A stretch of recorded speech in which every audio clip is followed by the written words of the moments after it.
Is Canada doing enough to protect our natural resources when it comes to, well, in this case rather, critical minerals? There are a number of large companies down in the States, for instance, that would just love to get their hands on that industry here in this country, but it's regulated, and the government oftentimes has pushed back and said, no, we don't want a majority of foreign ownership in a lot of these companies, whether it's sale of broadband, whatever the case might be. And those debates have been had. But what about that debate, and what about steering that topic towards critical minerals? Because there is a concern right now. Here's the story that I think has raised a few eyebrows, and I think gives us pause to start thinking about, whoa, what's happening here? The Trump administration has purchased a stake in 2 Canadian critical mineral companies. Welcome to the Bill Kelly Podcast, critical discussions in critical times. Here's your host, Bill Kelly.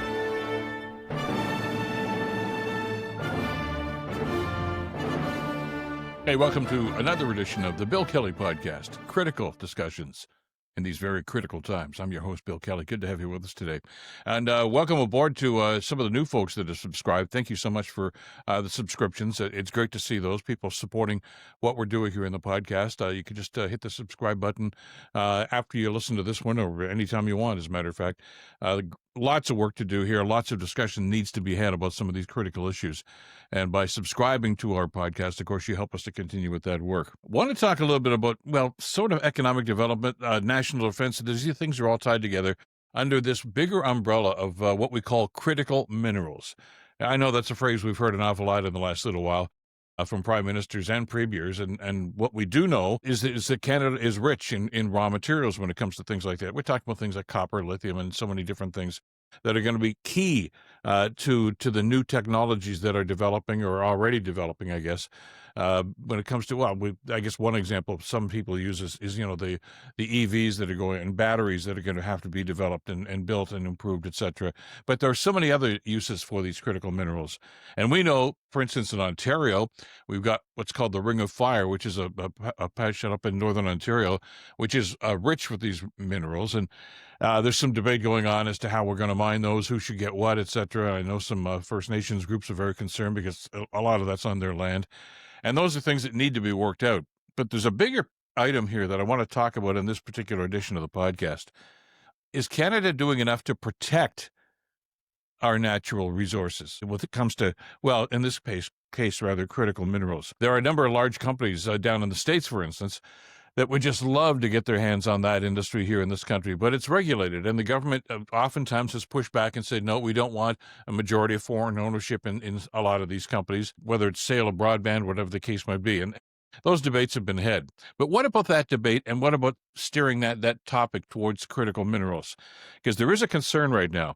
Here's the story that I think has raised a few eyebrows, and I think gives us pause to start thinking about, whoa, what's happening here? The Trump administration has purchased a stake in 2 Canadian critical mineral companies. Now, that's a move that some experts say is certainly unusual, and it raises the question about whether Ottawa should block these purchases in the interest of national security. Let me explain. By buying an interest in the company, of course, these are private. This is the government that's doing this, the U.S. government, these U.S. private companies that are doing this. The United States government is buying these right now. And according to some experts, we should in this country be concerned about that for the simple fact that, look, at any foreign state purchasing an interest in Canadian company, especially in sensitive areas like critical minerals, which is a sensitive area, lithium, copper, nickel, things like that, essential for modern technology, you have to concern yourself about a couple of different aspects of this. First of all, who's going to profit from this? Second of all, where are these things going to go and what are they going to be used for, right? Well, we don't know at this stage, which is why we need to have this discussion and do some exploration about this. Now, the White House has announced that they're spending about $35 million for a 10% share in a Vancouver-based Trilogy Metals company, which has mining interests in Alaska and some other places in the U.S. And there's also another company called Lithium Americas, another Vancouver-based headquarter company, and the American government is buying stakes in that too. So what's the big deal, right?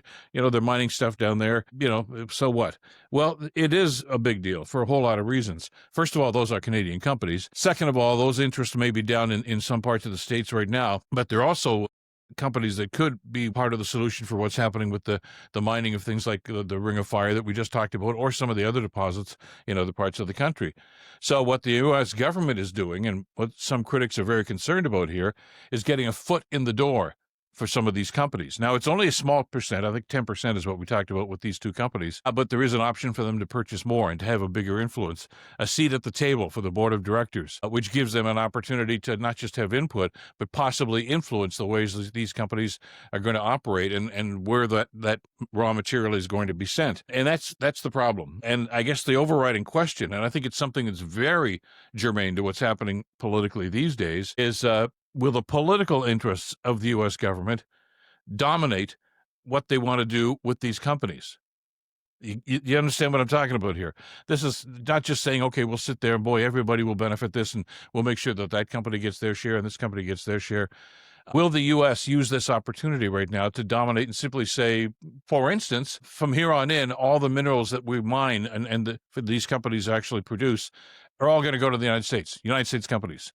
And I know that may sound far-fetched, but look at what's been happening over the last couple of years since Trump has been in office, especially this second term. It's U.S. domination. It's U.S.-centric. And is this a way for them to simply get their foot into the door for some of these critical mineral companies and simply say, we want it all for the United States?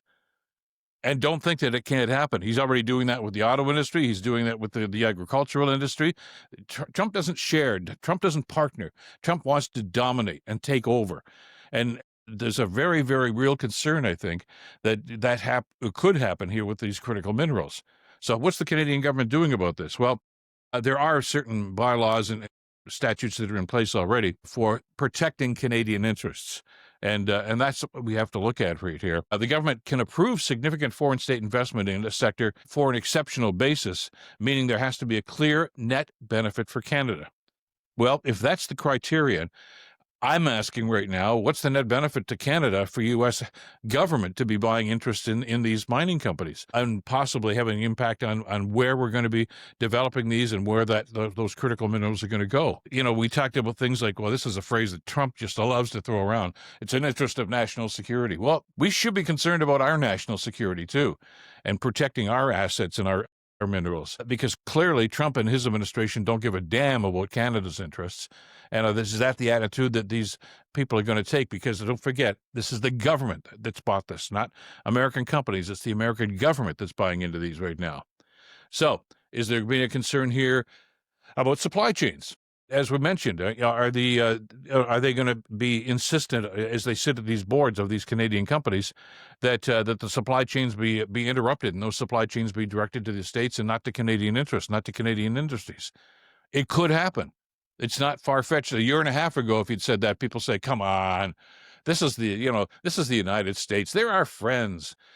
I don't think too many people in politics, and certainly not in business, think that way anymore because of some of the policies and some of the actions of the Trump administration.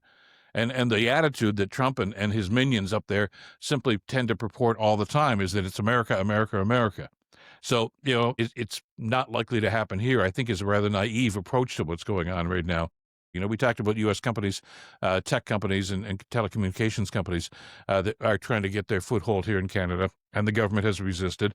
There was a recent example where the Chinese government has tried to gain a foothold in some industries here in Canada, including, by the way, in education. We've talked about their influence in Canadian universities over the last little while. And the Canadian government stepped in and said, look, we're very concerned about that. We really are thinking that, giving the Chinese government in that particular situation a foothold here and an opportunity to influence decision-making is detrimental to Canada's self-interest. Well, that's because a lot of people, I think, are pretty clear about the fact that, notwithstanding the fact that, we have to learn to trade and have other relationships with China, we have to be very cautious and very wary about them because of concerns about espionage, both industrial espionage and political espionage. You got your guard up when it's China that's making a deal. Like, whoa, wait a second here.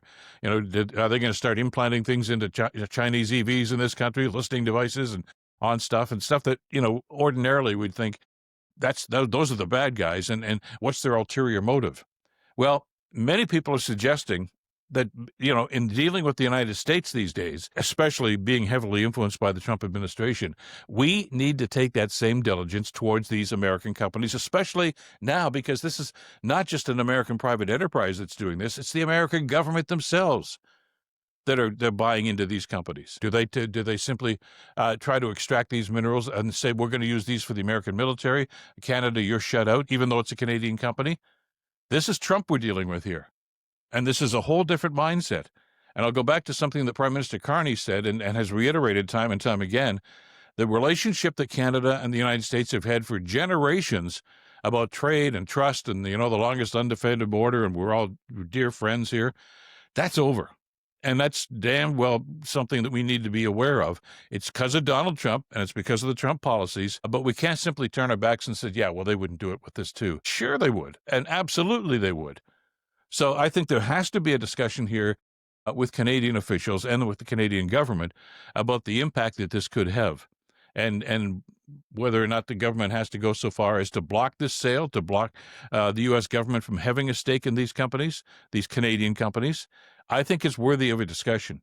I'm not going to suggest that let's just slam the door, but I think there have to be some restrictions. There have to be some parameters that are put in place, and the government, I know, has tried to do this with other international trade deals and others from other parts of the world that are trying to buy into Canadian companies, because there is an overriding concern here in Canada about maintaining Canadian sovereignty. In other words, Canadians still having control over their own destiny, whether it's with industry, manufacturing, extraction of precious minerals, whatever the case might be. And are we giving that away if we allow the American government to start buying into these companies? I think it's a legitimate question these days, and something that this government has to learn to deal with. Are we going to piss off Trump and the administration if we do that? Yeah, it's quite likely. But do we simply give ourselves up just to try to placate him? And I say absolutely no. The evidence, I think, is pretty clear over the last couple of years, especially, that when you do something to try to placate the government, especially Trump himself, there's no quid pro quo. He doesn't say, okay, well, we'll back off, or hey, we'll give you this. He doesn't want it. He just wants. He takes. And there's no reciprocal actions here by the U.S. government. So we can't expect them in this case. This is the new reality that Prime Minister Carney has talked about and tried to remind us about time and time again.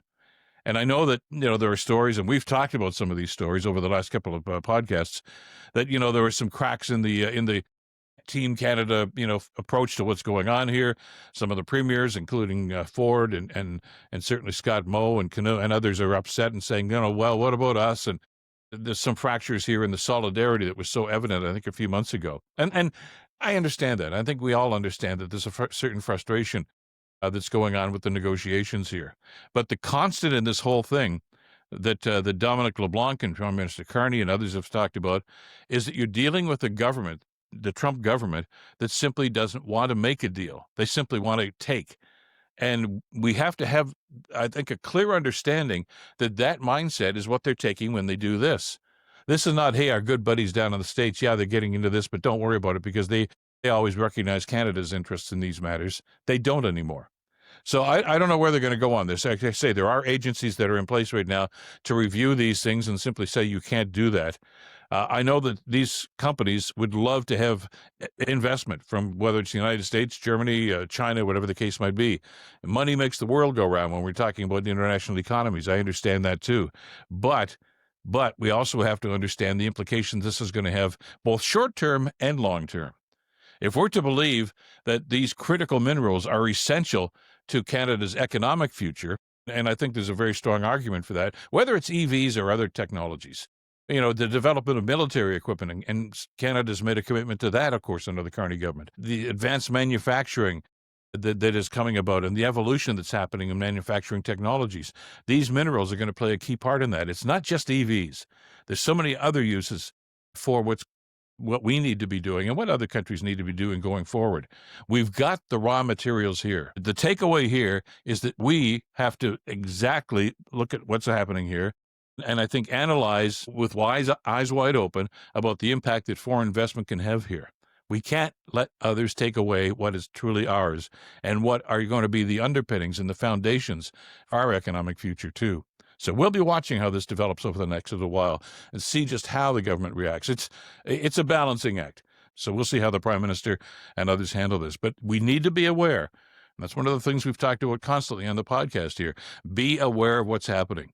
Be informed. And that's what we try to do in the podcast, which is why we are so grateful for you watching, following, and certainly many of you who are subscribing to it too, so we can continue to do that work. That's it for this edition of the podcast. Thanks as always for being with us.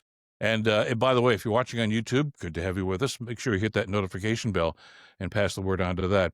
Thanks as always to Madeline Kelly for the great work producing the podcast today and every day. Until next time, I'm Bill Kelly. Stay in touch and stay informed.